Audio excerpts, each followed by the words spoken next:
Hi everyone, Nicole Spohr here today, and I am going to be sharing my Stamptember 2020 Lawn Fawn card. We're going to be creating this Slimline Season's Tweetings card.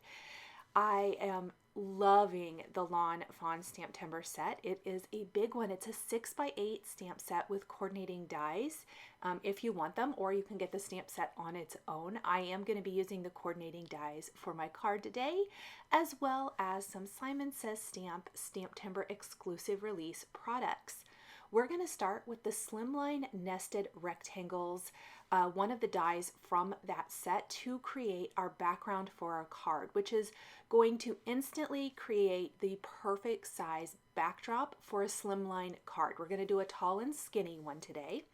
Then we are going to ink up our background with Lawn Fawn Fish Tank, Blue Jay, and Deep Sea dye inks using a blender brush. With dye inks, it's a little bit more work to get a seamless blend, but I really do love the finished result, and I'm going to work to get this perfect winter sky here, completely getting the blend that I want for my sky background.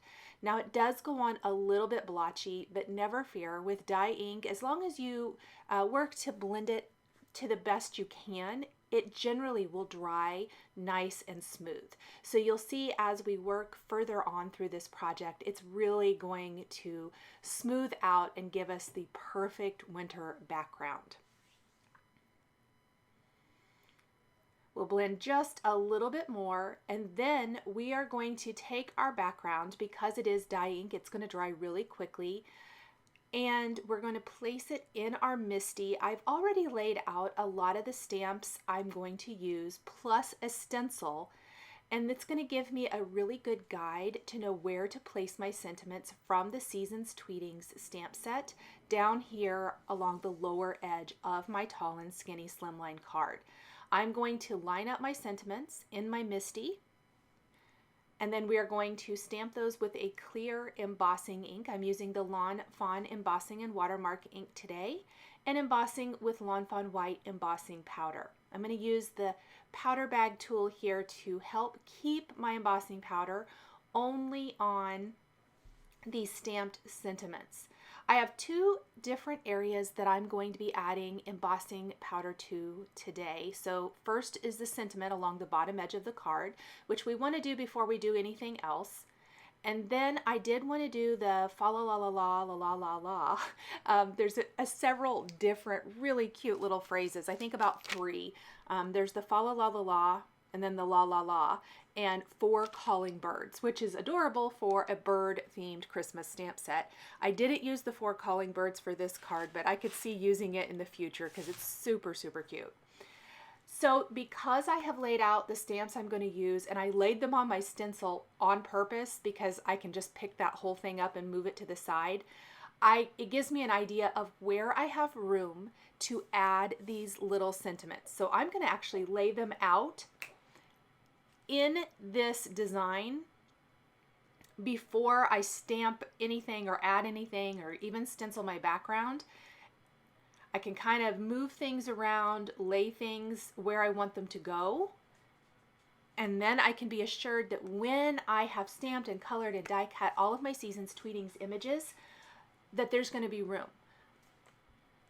I'm going to carefully move everything out of the way now, since I have a good idea where it's going to go. I have my sentiments, and I want to leave them right there because I can close the MISTI and pick them up. One of the best things about the MISTI is that you get perfect placement every time. With an acrylic block, it would be a lot harder to get that kind of perfect placement. I'm going to stamp those with the clear embossing ink as well, and heat emboss with white embossing powder. And then we're ready for some stenciling. I have been using this stencil from the Stamptember release for a lot of my winter themed cards and projects. This actually was the first card I used it on, but I think I shared some others previous to this, but I absolutely love it. Especially if you're going to do a landscape style slimline, it goes across the whole thing, which is just so phenomenal. I actually used it for this as well because you can use it for whatever size card, honestly. It's a great one. We're going to use this beautiful embellishment mousse from Nouveau and our snowy stencil and create that snowy background. You can tell that I hadn't used this color before today because I had to open it up.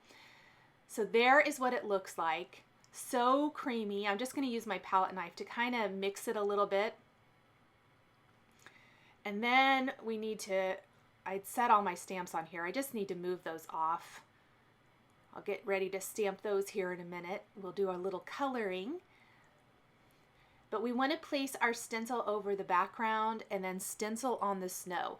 And because it's not going to go all the way down a tall card, which is perfect for this, I don't really want it to, I am just going to kind of tape it in place with a little low tack tape. You can also use pixie spray. I have used that as well when using this stencil. I just went ahead and taped it down today. But I'm going to kind of layer on my product, and then you can use the palette knife to apply it. You can use a stencil pal. I have shared that in some other videos. I'll even link to one of those at the end of this one. But I just used the palette knife here today. It's completely up to you what you have on hand.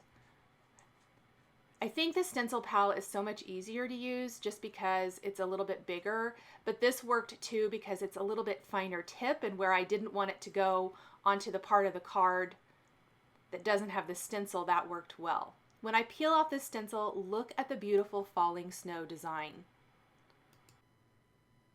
While our Nouveau embellishment mousse is drying on our background, which it doesn't take too terrible long to dry, but it's a perfect opportunity to stamp the images that we want to use for our scene card. And I have kind of laid them out in the order that they go on my card, just for reference for me to keep it a little bit easy. I am going to be stamping multiple ornaments, so actually more than what I'm sharing here. And you can use that little string with the bow, the little dotted line there, and just trim it down for the ornaments. But I will tell you that I actually went to another Lawn Fawn set I had in my stash, which is awesome. That's another thing I wanted to mention, is that if you love Lawn Fawn, you probably have stamps in your stash that can mix and match with this brand new one. That's one of my favorite things about Lawn Fawn and several other companies in particular, but they just keep coming out with new stamps and images, but they all coordinate back to things that you already have. So you can really scene build some amazing designs. So the little lines I'm using are actually from CHEERY Christmas. You don't have to have that. You can definitely stamp multiples of that little string with the bow and just trim them down. But I wanted to make mention that I did grab those little two lines that you see there from CHEERY Christmas.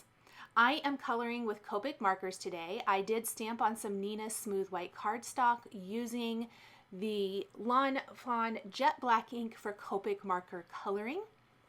And then we're coloring in our little birdies in rainbow today. So you're going to notice that we're going to have a rainbow effect with our little birds and everything as they're sitting on the tree branches. I tried to color everything that was going to be in earth tones first, but I missed the little antlers and hat this little birdie's wearing. So we're going to go back, and I even added in a little E30 for a lighter color for the antlers. We've got our branches, which are E55, 57, and 59, as well as the top of the birdhouse and the bottom of the birdhouse. The pink colors I'm using today are RV 52, 63, and 66. And our red colors are our 24, 29, and 59. Lots of red. The red's going to be on the birdhouse. I always like a nice touch of red throughout. And of course we have a bird that's going to be red, some little scarves, the berries on the little mistletoe or holly and berries. I stamped that multiple times as well, twice I think. So don't be afraid to stamp images multiple times if you need more than one to kind of fill things out in the finished scene. The little snow that you can place on the tree branches, I stamped that a couple of times. And then of course the ornament, it's going to get a workout because I felt like at the bottom of the card, so the birds are all going to be kind of on the branches in the top half of the slimline card. The birdhouse hangs low, and I felt like it needed more decor or decoration there along the bottom edge. So we're going to do a whole bunch of colorful ball ornaments down there along the bottom. If you don't want to color those in, there is a solid image that will fill that in. There's also a cute little star that has a solid image that you can decorate. There's some little stamps that you can decorate the ornaments and stars with if you want to stamp solid images. Lots of options. Or even if you want to stamp them on the ornament and color them in to give them more decoration. So very, very fun. Got our aquas with BG 11, 13, and 49.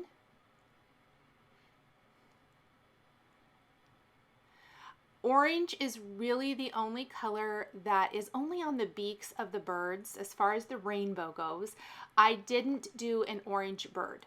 We're going to have yellow, but I really felt like I didn't need it to give me that rainbow effect anyway. And like I said, the beaks do have some orange. I just didn't really love the orange today for whatever reason for my bird.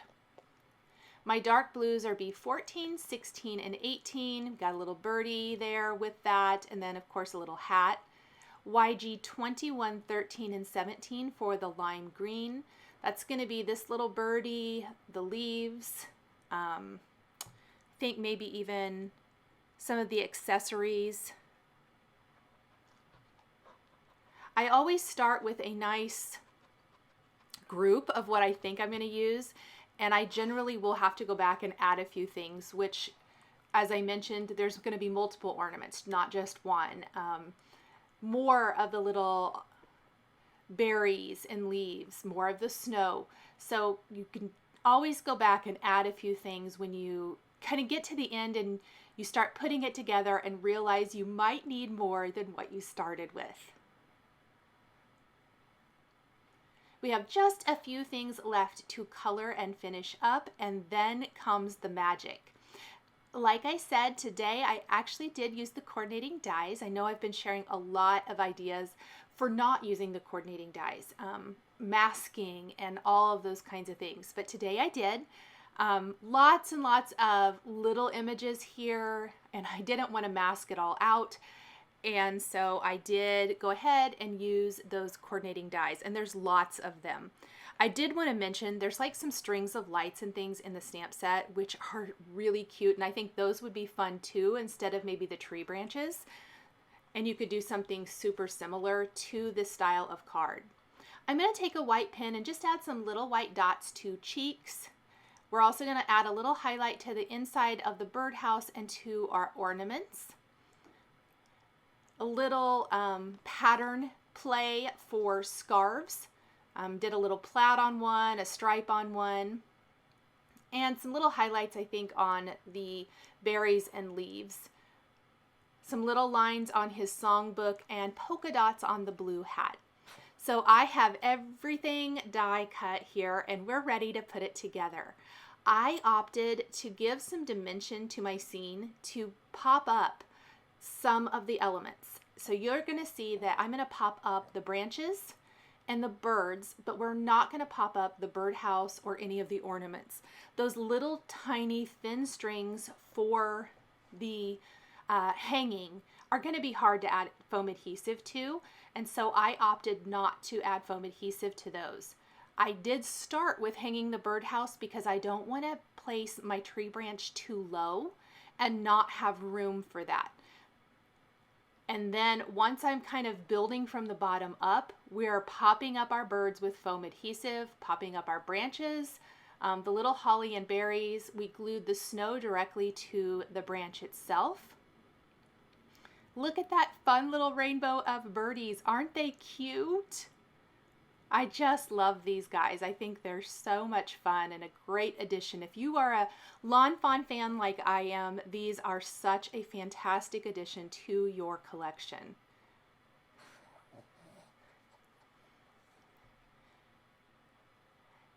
Then we're going to hang the rest of our ornaments. So you can see I've just colored them in with some of the same color combinations I've used for the birds. I'm using a pair of tweezers to pick up all those little pieces and glue them down in place. I think I have one more to add. One or two. I think I'm going to add even one more over there along the right. I felt like it was a little uneven, so I will go back and add one more. And there is my scene almost finished. I did add some glossy accents to the beaks on the birds so they have a glossy finish when done. And then here's that last little ornament, little red one. And that looks much more balanced to me.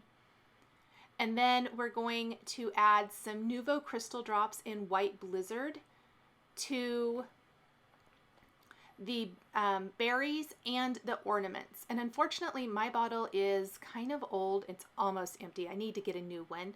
And so it was a little bit clogged, and I kept having to unclog it with the straight pin. But we persevered and made it through. We have some beautiful glittery ornaments to finish off this card. I'm going to let that dry. I'm going to place this on a 3.5 by 8.5 inch white slimline card base, and my card featuring the Season's Tweetings exclusive limited edition set for Simon Says Stamp Timber is all finished. Thank you guys so much for joining me today for this Christmas slimline card. The supplies I used to create this card are listed and linked below the video here on YouTube. Here are a couple more videos featuring Simon Says Stamp products that you might be interested in.